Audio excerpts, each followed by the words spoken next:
So in this session, we are going to discuss about a topic called first hop redundancy protocols, FHRP. So there are three major protocols which are used for providing redundancy in the network. Like if you remember in our default routing concepts, in general, let's take an example.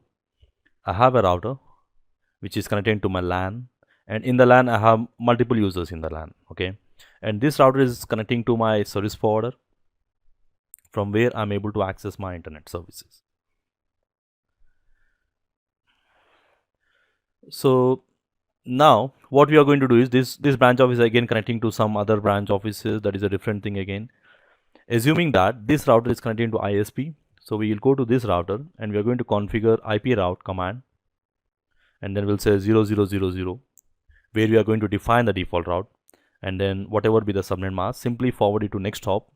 Assume the next hop address is 2.2.2.2. So once I define this, automatically all the users in my LAN, if any unknown packet comes, let's say this user want to go to any yahoo.com, it reaches your gateway, and this router is going to forward the packet to the next hop, because any unknown destination, simply forward it to 2.2.2.2. From there reaches the ISP and reaches the internet. So this is the way we provide access to our internet connections. So this is something what we also learned in our default routing concepts. But now what happens if the link connecting to ISP goes down? Maybe the ISP goes down due to any reason. Through this ISP I'm not able to access the internet, which means a single point of failure. So you just have a single point of failure because there is only one ISP connection which is going, and as of now it is down. So now to provide redundancy in our scenario, what we can do is we can add one more line, so which is generally a most common practice. So we're going to take another line from another service provider, which is again connecting to internet, and maybe the next hop address is 1.1.1.1 something, okay? So now what we are going to do is we are going to the same router again, and I'm going to add one more command. I'll say IP route, whatever be the destination, whatever be the subnet mask, and then the next hop address is 1.1.1.1, and then I'm going to define the administrator distance. If you remember, we have an option called administrator distance. So here I got into command line of the router just to show you the commands. In general, we type the command called IP route, destination network ID. We can just define the destination network ID, anything. So we are going to use default route, so I'm going to say 00000000. The next hop address, so IP route, just a minute. You can see the option here. Once I give question mark, I can define the next hop address. The next hop address I'm going to say 2.2.2.2 as per our diagram. And then if you use question mark, there is one more option called administrator distance here. So this administrator distance is going to decide which route is more preferred. So now in our example here also what we are going to do is, instead of defining the default values, like instead of defining these values, I'm going to change the administrator distance of this route is 10. So when you're defining two values, the first value, which is using the default route via ISP1, which is maybe I'm using some high-speed internet connection, maybe some 8 Mbps line I'm using, and this is the second ISP line which I'm taking just 2 Mbps of line, and I want to ensure that my 2 Mbps line from ISP2 must be used as a backup link. So in that case we can increase the administrator distance of that route. So when I say administrator distance 10, by default it uses 1 here. It's going to always prefer the first route. In case if that particular static route fails, then only it is going to shift to the alternate route. So using two different connections from two different ISPs, maybe same bandwidth or different bandwidths depending upon the requirement, we are going to provide the redundancy option here.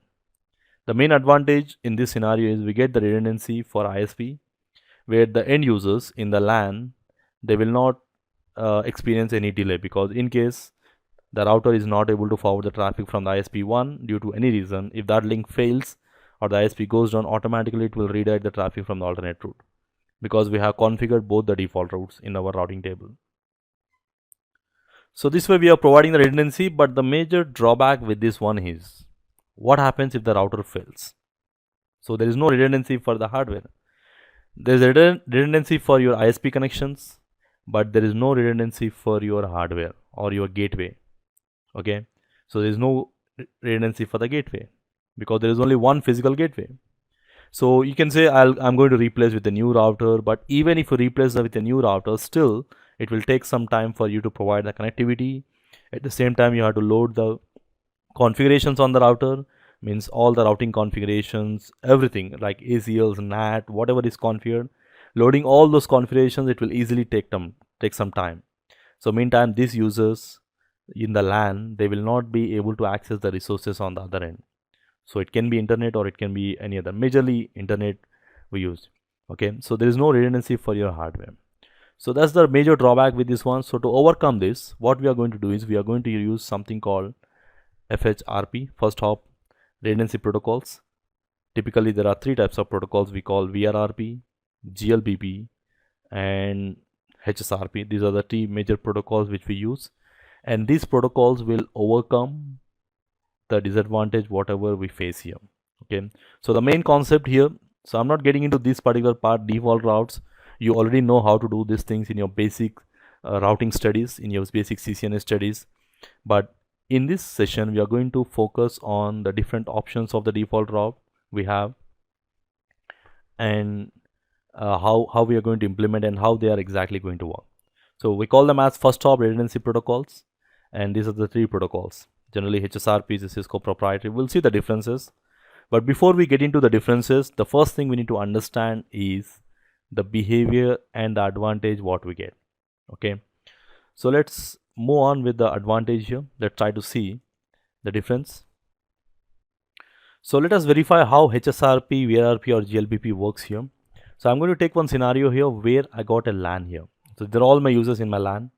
So it can be one physical PC or it can be multiple physical PCs. Okay, so what I'm going to do is it can be hundreds of computers in my LAN. So instead of connecting our router to internet using one gateway, we are going to connect it from two different gateways. So let us see more clearly here. So already we have internet line which is coming from service provider, and it is going to come from ISP1, which is my first service provider, and then it's going to connect to my router 1, or it can be another router. Okay, so similar way I'm going to take two different ISP lines here. So one coming from ISP1, maybe coming from ISP2. This is ISP2. Instead of connecting these two connections on the same router, because if you're going to connect them on the same router, if this router fails, it's a single point of failure, because the default routes are configured on the router. If the router is down, your entire users will not be able to access internet. So to overcome these things, what we are going to do is we are going to take the same line, maybe from the same different service provider. Don't go with the same service provider, preferably to go with another service provider, and then it is connecting to some other router, maybe on the router 3, two different routers, and then these two routers are again they are connecting to my LAN, to the switch on the two different ports. Okay, now in my LAN user there is a user, let's say 192.168.1.1 is the IP address. In my LAN I'm using 192.168.1.1 network. So now I want to ensure that all my LAN users should be able to access internet without any delay. I should have redundancy, which means automatically my traffic may be using the first gateway. If that gateway fails, it should automatically get redirected from the second gateway. Okay, so now what is the solution here? So the solution here is, if you remember, we are going to assign the gateway IP address, whatever the interface connecting to the LAN, that will be our gateway IP address. So I'm going to say 192.168.1.100 here, and I'm going to use 192.168.1.200 here, because we cannot use the same IP for two different devices. Now these two gateways are actually the same LAN interfaces. So these two gateways and my LAN, they should be in the same network. That is the basic networking we know. But now the question is, on this PC, I need to tell the IP address. In my case, I'm using the IP address as 192.168.1.1 is the IP address of my users. Other users may be using 192.168.1.2, 1.3, it will go on. Now subnet mask, maybe I'm using /24 subnet mask. Now I need to define what is the default gateway for my LAN users. Now I should use this gateway from router 1, or I should use the gateway from router 3.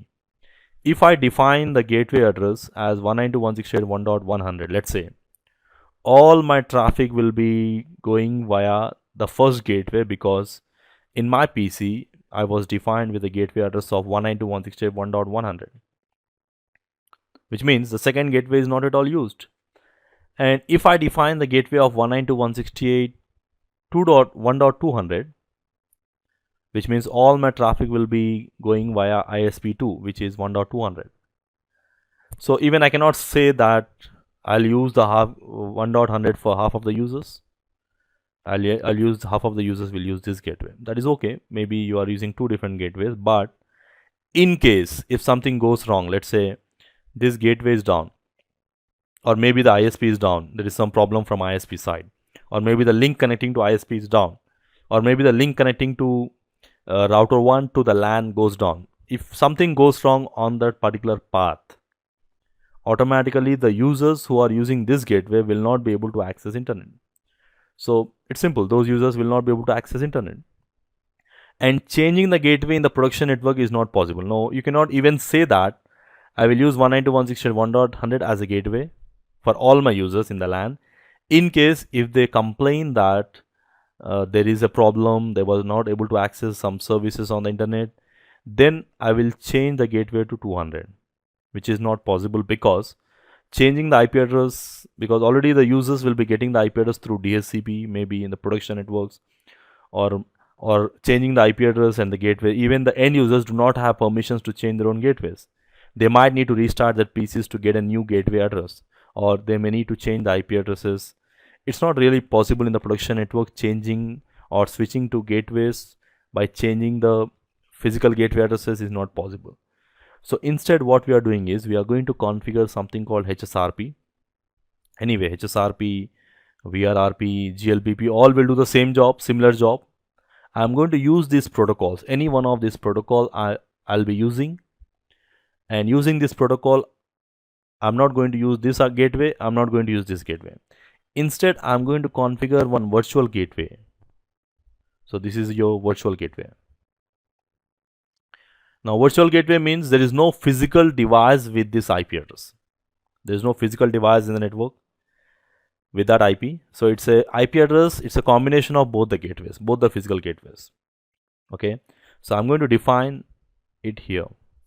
Now once I create this virtual gateway by using some specific set of commands, okay, so once I create those things, so automatically it is going to make any one route as a primary gateway. So now it depends upon the administrator to decide who should become a primary. So let's take an example. This ISP1 line is using 8 Mbps, and maybe the ISP2 line is just using 2 Mbps of line. So I always recommend and I suggest to use 8 Mbps line as a primary gateway, and you can configure ISP2 line as a secondary gateway. The meaning of this is primary gateway means all my users. So on the LAN I need to define the gateway address as 192.168.1.50. Now automatically all my traffic will be going via the primary gateway, and in case if something goes wrong with my primary gateway, automatically the traffic will be redirected from secondary gateway without the knowledge of end users. End users do not really experience any delay, maybe in fraction of seconds. Like HSRP will take converge in fraction of seconds, 10 seconds. So might be 10 seconds the end user will not be able to access internet or access any services on the internet, but automatically the traffic will be redirected from secondary gateway. So this is the concept of HSRP, these redundancy protocols, which are going to provide redundancy in your production networks by connecting two or more physical gateways acting as a one common gateway. Now here these two gateways are actually different physical gateways, but they are acting as one gateway because at a time one gateway is used, and in case if that primary gateway fails, automatically it is going to shift to alternate gateway.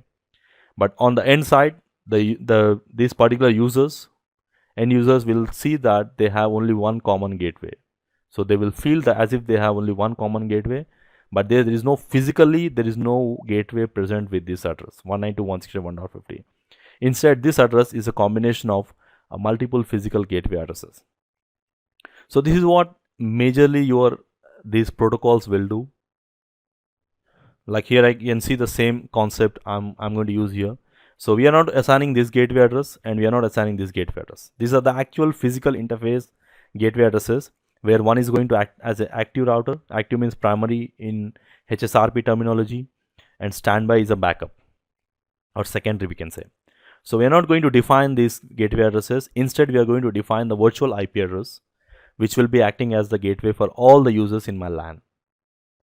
So using this, automatically your traffic will be forwarded through the primary gateway to reach your internet. And in case if something goes wrong with this gateway, maybe the interface goes down, router goes down, or the interface connecting to ISP goes down, automatically it is going to redirect the traffic from alternate gateway. So the end users will never experience any delay. So this is the one of the major concept in your production network, because every organization need to have redundancy. So companies definitely they prefer redundancy options, and this is the way we can provide redundancy. But this will not happen automatically. You have to configure some commands in order to have this type of reachability.